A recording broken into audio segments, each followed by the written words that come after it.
gradient of a vector dv by dl max dv equal to dv by dn equal to g. dv by dn is the normal derivative. G is the gradient of v.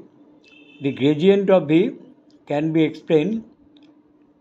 The gradient, a scalar field of v is the vector that represents both magnitude and the direction of the maximum space rate increase of v.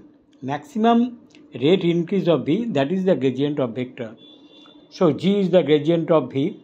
Cartesian form gradient v, del v, partial v by partial x, ax unit vector, partial v by partial y, ay unit vector, plus partial v by partial dz, az unit vector. This is for the Cartesian form.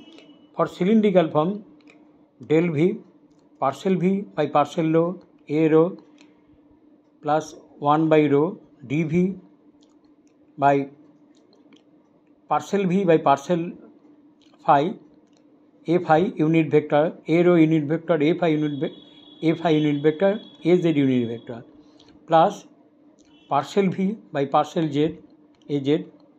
For a spherical system, it will be del v, partial v by partial r, ar, 1 by r, partial v by partial theta, the unit vector a theta, 1 by r sin theta, partial v by partial phi, a phi is the unit vector. All are these unit vector.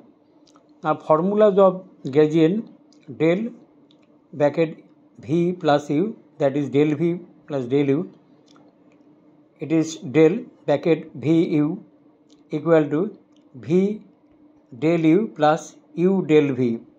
This is the divide formula of del v by u, u del v minus v del u divided by u square, and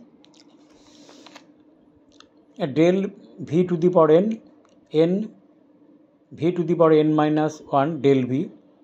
uv is the scalar and n is the integer. The magnitude of del v is equal to the maximum rate of change in v per unit volume, and del v points in the direction of the maximum rate of change in the v, and del v at any point is the perpendicular to the constant v. This is the gradient of the vector.